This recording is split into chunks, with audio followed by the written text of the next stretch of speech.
What is good, trading family? Saturday morning. The screens are off, but the brain is still running hot. Welcome back to the Trading Floor Weekly Review. I'm Wildcard, and sitting across from me, cool as a glacier in a bear market, is my guy, TB. This week had one singular vibe. They kept showing up in a dozen different forms. The market finally, and I mean finally, asked for receipts. Receipts on all that artificial intelligence spending. Receipts on the price of a barrel of oil. Receipts on the whole global demand picture. And y'all, the answers were not what anybody expected. The Qs finished the week down almost 5%. The SPY dropped 2.5%. But here's the twist. Small caps, the IWM, actually closed green. The Dow was basically flat. This was not a crash. This was a sorting mechanism. And we're going to take the next 20 minutes to break down exactly what got sorted, why it matters, and where the money goes next. And good morning. Before we unpack any of the numbers, a mandatory reminder, nothing we say on this show is financial advice. We are two guys looking at a weird week. We are not your financial advisors. Please do your own research before you make any trade. Take it away, Wildcard.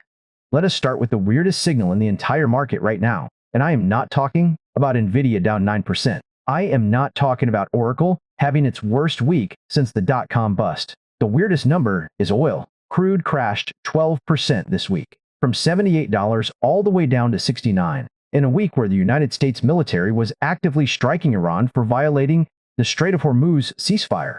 That should not compute under any traditional geopolitical playbook. It should not. You tell me on a Monday morning that American jets are hitting Iranian positions, and I am going to tell you oil rips $5 higher in an hour. That is the old logic. Supply fear. Strait of Hormuz, choke point, panic. Instead, we get the single biggest weekly decline in crude in over a year. When the market does something that absolutely should not happen, there is a deeper signal screaming underneath the surface, and that signal is demand destruction. The market is not looking at bombs and worrying about supply getting cut off. It is looking at the global consumer and worrying that demand is vanishing. The world is slowing down. And oil at $69 is the market pricing in a recession that the equity market, quite frankly, has not fully accepted yet. And this demand destruction narrative is not just a vibe being pushed by oil traders. It got concrete confirmation from the industrial sector this week. Volkswagen confirmed they are cutting 15% of their workforce. That is roughly 100,000 jobs. On top of that, they are closing 4 entire manufacturing plants in Germany. This is Volkswagen, the second largest automaker on the planet. You do not slash 100,000 jobs to improve your operating margins by a few basis points. You make that cut because the structural demand for vehicles is collapsing. You don't need to wait for a government report to tell you consumption is slowing. Volkswagen just told you directly. Exactly. So the headline story is, bombs dropping on Iran. The real story, the one driving price action, is the world's second largest car maker slashing capacity because people stop buying cars. Global consumption is cooling faster than the nightly news wants to admit. Now, that is the signal that echoes through the entire week. Because if demand is deteriorating in real time, then tech selling off isn't a blip. It's perfectly rational. Which brings us to the sorting mechanism. This is where this week actually made a ton of sense, if you were paying attention to who got hit, not just the red numbers on the screen. Let's name the casualties first, because the tape was brutal. Nvidia, the king of the chips, down 9% on the week. Palantir got smoked, down 10%. Coinbase lost another 9.5%. The Qs, the big tech index, finished the week with 5 straight losing sessions. It looked like a complete meltdown in anything attached to artificial intelligence. But here is the detail that most people on financial television totally whiffed on. Look at Microsoft. Look at Amazon. Microsoft was down about 2% this week. Barely a flesh wound. Amazon was basically flat. In a week where artificial intelligence was supposedly crashing, the 2 biggest enterprise names in the space just took a nap. That is selective punishment. That is the market putting companies through a metal detector. The sorting mechanism started with Oracle. Oracle had its worst week since the year 2001. Let that sink in for a moment. 2001 was the dot-com bust. A 35-year-old legacy tech giant is suddenly trading with the volatility of a meme stock. Why? Because the market finally looked under the hood. Oracle is sitting on $130 billion in debt. It has negative free cash flow. It is spending aggressively on artificial intelligence compute infrastructure without a clear line to profitability. The market stopped asking, "How much are you spending on artificial intelligence?" and started asking, "What is the return on that spending?" Oracle could not produce the receipts, so they got punished.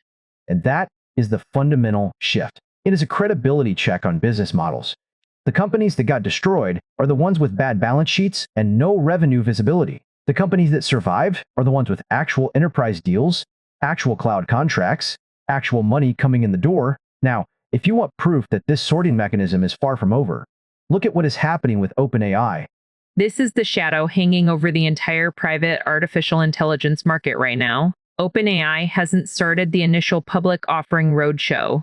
In fact, they haven't held a single pre-IPO investor meeting. There is no timeline. Their own internal filing reportedly says, quote, "It may be a while." That is not a delay, wildcard. That is the process, not even beginning. If the biggest name in the entire artificial intelligence revolution isn't ready to open their books to public scrutiny, what does that tell us about the monetization timeline? It suggests that the hype cycle is years ahead of the actual revenue. Right, and then layer on the government angle. Before OpenAI can even ship their new models, they previewed them to the federal government. And the government turned around and requested that access be limited strictly to trusted partners. That is not a regulatory speed bump. That is the government having effective veto power, direct control over who gets to use the most advanced artificial intelligence models on the market. Now tell me, during that massive artificial intelligence rally we saw earlier this year, how many analysts had a government distribution control line item in their valuation models? POS worse and as worksports. That is a massive growth lid, and it just got bolted on in real time. You combine the IPO that isn't starting with the government locking down distribution, and you have a double whammy that most artificial intelligence valuations simply did not price in. So the market now has two tests for these artificial intelligence companies. One, can you make real money? And two, can you even ship the product without the government telling you who can buy it? Microsoft and Amazon passed the test because they have existing enterprise revenue attached to their spend. Oracle and the speculative names failed. It really is that simple. This is not the death of the artificial intelligence thesis. It is a sorting mechanism that separates the builders with profits from the builders with just vibes.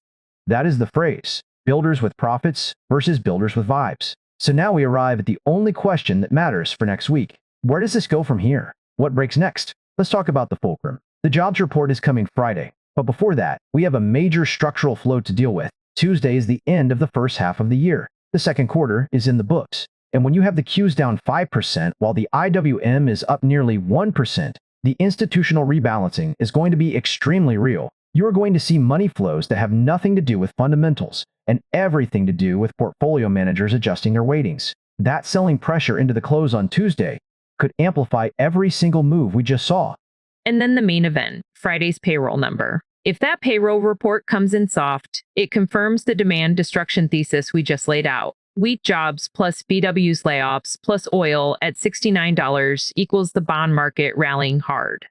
Rate cuts come back on the table immediately, but if payrolls come in hot, the bond yields pop, tech bleeds further, and this rotation out of mega cap growth into small caps accelerates into a full-blown stampede. But here's the thing keeping me from screaming recession into a megaphone right now. The bond market, specifically the 10-year Treasury. It is anchored at 4.37%. It barely budged all week. I want you to hear that again. Oil crashed 12%. Equities sold off. Geopolitical chaos in the Strait of Hormuz. And the 10-year yield just sat there. That is the bond market talking directly to us. And we have to translate it correctly. It is critical because a lot of people watching right now might think the bond market is broken. Oil is crashing. Why aren't yields collapsing? The bond market is not ignoring the demand signal. It is looking at a different set of data. Oil is highly deflationary for headline consumer price index, the CPI, but the Federal Reserve looks at core CPI. And core inflation is driven by shelter costs and services. Those prices are sticky. They don't fall just because crude oil dropped $10. So the 10-year yield staying anchored at 4.37 is the bond market saying, I see the global economy slowing down. I believe it, but I am not convinced the sticky inflation problem is solved. That is the exact mechanism for what we are calling stagflation light. Slow growth, inflation that won't die. Stagflation light.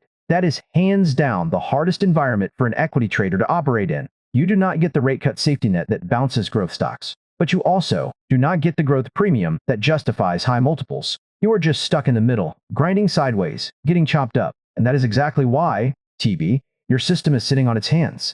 Yes, I want to share a data point from my trading system, not as a prediction, but as a reflection of the mathematical reality we are describing. My system scanned roughly 900 signals this week. 900. After running through all of the required gates, only 4 ideas passed the full filter. And of those 4, 0, not a single one, qualified for a new entry.